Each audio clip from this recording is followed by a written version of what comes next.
বেগম নাকি বাড়ির সব কাজ করে দেবে, অথচ দেখো সকাল থেকে দাঁড়ো দাঁড়ো বলতে দাও, সকাল থেকে ঘুরে বেড়াচ্ছে কোথায় কোথায় আমরা তো জানি না। সন্ধেবেলা যাওয়া টিকিটি দেখা গেল, তাও মা সকালবেলা যাওয়া টিকিটি দেখা গেল মা বরকে নিয়ে ঘরে ঢুকে পড়লো। কিছু মনে করো না বড় মা, আমি না লজ্জা শরমের মাথা খেয়েছি একেবারে। অবশ্য ভুলটা আমাদের, ভরসা করাই উচিত হয়নি বেগমকে, ভরসা করে আমরা ভুল করেছি। রনিতা একদিন শোনো,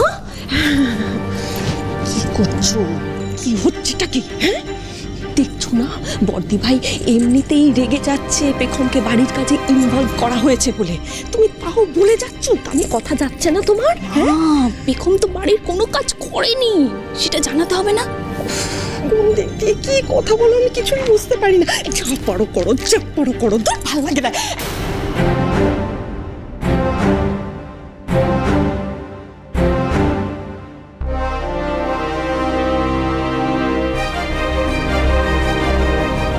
কাকিমণি, আমি তো সকাল থেকে উঠে কিছু করতে পারিনি, আমি এখন সব করে দিচ্ছি।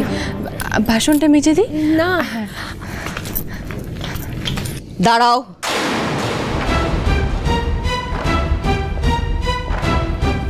তোমার কোনো ধারণা আছে তুমি এই বাড়ির আমার মেয়ের কত বড় ক্ষতি করেছো? কি ভেবেছো কি তুমি বাড়ির কয়েকটা কাজ করে দিলে সবাই তোমাকে ক্ষমা করে দেবে? এতদিন তো ভেবেছিলাম তুমি ঘর ভাঙা, এখন তো দেখছি তুমি সর্বনাশী। তুমি যে পাপ করেছো তার শাস্তি তোমাকে পেতেই হবে। দেখো, আমার মেয়ের যদি কোনো রকম সর্বনাশ হয়, রনের যদি কোনো রকম ক্ষতি হয়ে যায়, তার দায় মাথায় নিয়ে তুমিও কোনোদিন সুখী হবে না।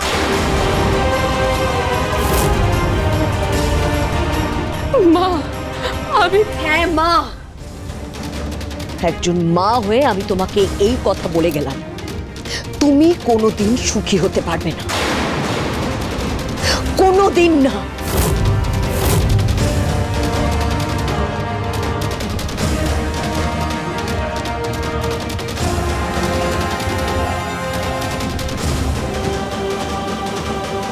মা ও কাজগুলো করুক, আমরা কেটে পড়ে চলো। চলো চলো, দাঁড়াবে না, চলো।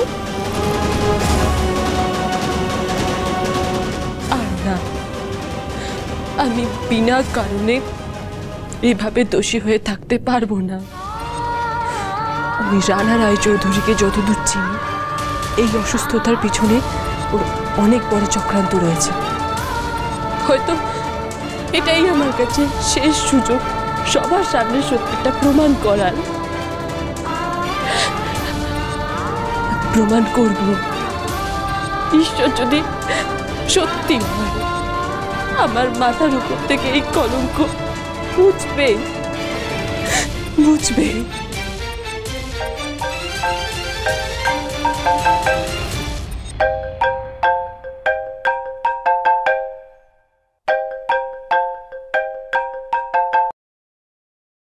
হ্যালো, আমি হসপিটাল থেকে বলছিলাম, নার্স। হ্যাঁ বলুন, কোনো খবর আছে? আপনি একদম ঠিক বলেছিলেন, লোকটা নাটক করছে। আমি পেশেন্ট দেখার জন্য যখন কেবিনে ঢুকছিলাম তখন দেখেছি লোকটা একদম ঠিক আছে। শুধু তাই নয়, লোকটা বাইরে বেরোবার জন্য পোশাক বদলাতেও শুরু করেছে দেখলাম। বেরোবে? বাইরে বেরোবে? আপনাকে কোনোভাবে দেখে ফেলেনি তো? হ্যাঁ না না, আমি লোকটার কীর্তি দেখে ভেতরে ঢুকিনি, তাই আমাকে দেখতে পাওয়ার কথা না। এতটা রিস্ক নেবেন না প্লিজ। আর মশাই, একবার যখন মুক্তির স্বাদ পেয়েছি তখন ভালো করে মুক্তির স্বাদটা নিতে দিন।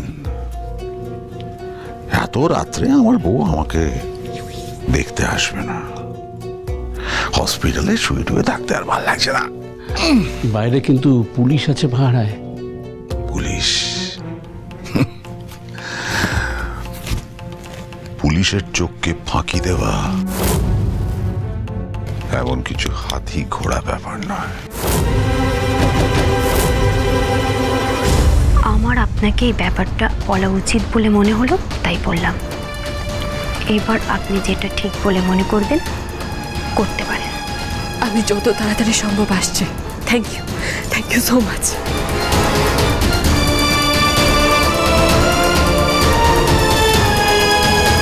রানা রায়চৌধুরী, এবার তোমার খেলা আমি চিরতরে শেষ করব।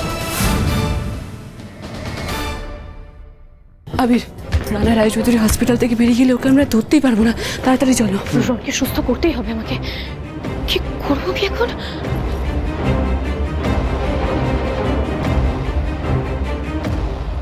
এই দাদা ভাই তোর তো অনেক অনেক ডক্টরস, বন্ধু বান্ধব, অনেক যোগাযোগ, অনেক কন্ট্যাক্ট রয়েছে। একটু কিছু কর না রে প্লিজ। এইভাবে তো হাতে হাত রেখে বসে রাখা যায় না, বল। আমি বোধহয় তোকে ঠিক বোঝাতে পারছি না, এটা আমারই প্রবলেম। দেখ শ্রী, আমরা চাইলে পরে হঠাৎ করে রন্দাকে এরকম ভাবে শিফট করতে পারি না। প্রয়োজন পড়লে স্পেশাল পারমিশন করিয়ে ওকে বাইরে নিয়ে যাওয়া হবে। এইভাবে ওকে মরতে দেখবো না আমি। আরে তোকে এটা বুঝতে হবে শ্রী, রন্দার শাস্তি হয়েছে। এখন জেল থেকে যেই হসপিটাল অ্যালট করবে সেখানেই রন্দাকে যেতে হবে। আমরা চাইলে কোনো উল্টো পাল্টা কিছু করতে পারি না। বুঝতে পারছিস না তুই? দিনের পর দিন ওখানে থেকে থেকে রনের শরীর অসুস্থ হয়ে পড়ছে, আর আমি এখানে বসে বসে দেখবো। আমার মনে হচ্ছে না তোকে এগুলো বলে কোনো লাভ হচ্ছে না Shri. I am sorry to say, but তুই খুব ইললজিক্যাল বিহেভ করছিস। বলছি কিছু একটা কর না, মেয়েটা এত করে বলছে, যদি কিছু করা যায় দেখ না। থাক মম, আমি বুঝে গেছি ও হেল্প করবে না, কিন্তু দাদাভাই যদি হেল্প না করে তাহলে আমি নিজেই ব্যাঙ্গালোরে আমি ফোন করবো। এক্ষুনি আমি ব্যাঙ্গালোরে যোগাযোগ করবো। দিদি ভাই সত্যিটা জানা দরকার, ওর জানা দরকার। ওর যার জন্য এত অস্থির হচ্ছে তার আদতে কিচ্ছু হয়নি। প্ল্যান করে হসপিটাল থেকে বেরোনোর চেষ্টা করছে শুধুমাত্র ফুর্তি করার জন্য। না বেন না, দিদিভাইকে কিচ্ছু বলো না। দিদিভাই আমাদের কথা বিশ্বাস করবে না। তুমি এতদিন বুঝতে পারোনি। দিদিভাইকে সত্যিটা বোঝাতে গেলে দিদিভাইকে সত্যিটা দেখাতে হবে। তার জন্য আগে আমাদের কনফার্ম হতে হবে যে লোকটা কি করতে চাইছে। তাড়াহুড়ো করলে চলবে না। শ্রী, বলছিলাম তুই শোন না, বলছি ঘরে গিয়ে বিশ্রাম নিবি। চল, কিছু না কিছু একটা ব্যবস্থা ঠিক আমরা করে নেবো। চল আমার কথাটা শোন না। আয় আমার কথাটা শোন। মম ওয়েট এক সেকেন্ড, ঘরে গেলে মানে দাঁড়াও, আমাকে রনের জন্য ডক্টর খুঁজতে হবে তো। তুই ডাক্তার খুঁজবি, সব হবে। আমি আমার যে বন্ধু বান্ধবরা আছে ওদের সাথে একটু কথা বলি, কনসাল্ট করি। সেটা এখানে দাঁড়িয়ে তো হয় না শ্রী, তাই না? চল না আমরা ঘরে যাই, ঘরে গিয়ে কথা বলি। কি মনে হয়? হ্যাঁ এসো। তুই শোন না, তুই যেটা বলি করবি তো। আমি তো বলছি, তোমার কোনো কথা শুনছিস না, বল। আমাকে কয়েকটা নাম্বার একটু কন্ট্যাক্ট করতে দে। সেটা কর না শ্রী, আস্তে হাইপার হোস না, কন্ট্যাক্ট করি। তুইও দেখ তোর দিকে। আবির, এবার আমাদের বেরোতেই হবে। চলো। দাঁড়াও বধুয়া,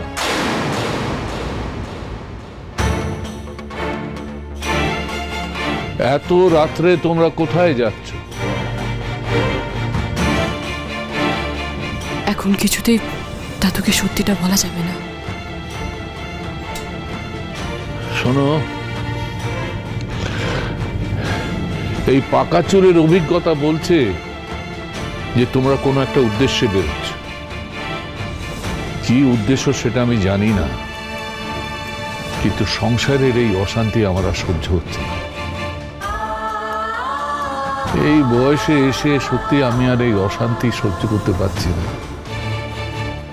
স্ত্রীকে দেখলে আমার প্রচন্ড কষ্ট হয়, কিন্তু আমার নিজের হাতে তিল তিল করে গড়ে তোলা এই সংসার এখন তাসের ঘরের মতো ভেঙে পড়ছে।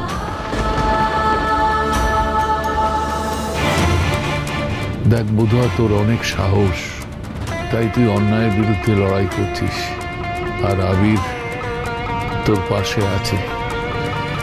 তোদের দুজনের লড়াইটা সার্থক হোক। কিন্তু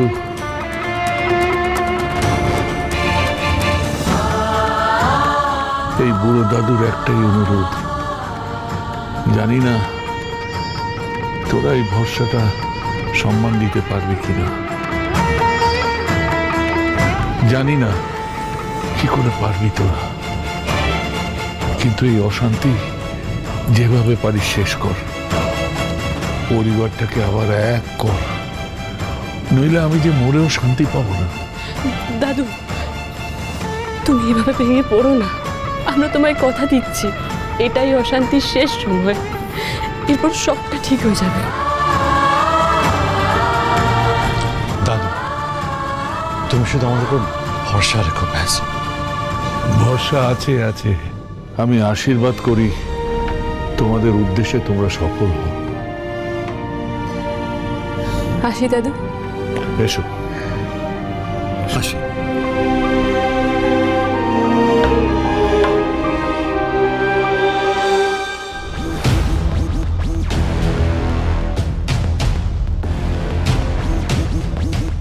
ডাক্তারবাবু, আমাকে কতক্ষণ শুয়ে থাকতে হবে? যতক্ষণ না আমি বলবো ততক্ষণ শুয়ে থাকবে সব।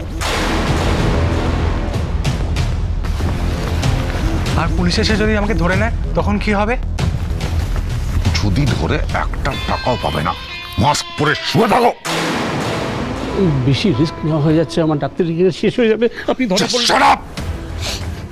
একটা কথা কান খুলে শুনে রাখুন, রানা রায়চৌধুরী কখনো কাঁচা কাজ করে না। আপনি যদি আমার না আটকাতেন না, এতক্ষণ আমি হাসপাতালের বাইরে চলে যেতাম। ইডিয়েট। বাইরে দুজন কনস্টেবল রয়েছে, ওদের চোখে ধুলো দিয়ে পালানো খুব মুশকিল। কনস্টেবল?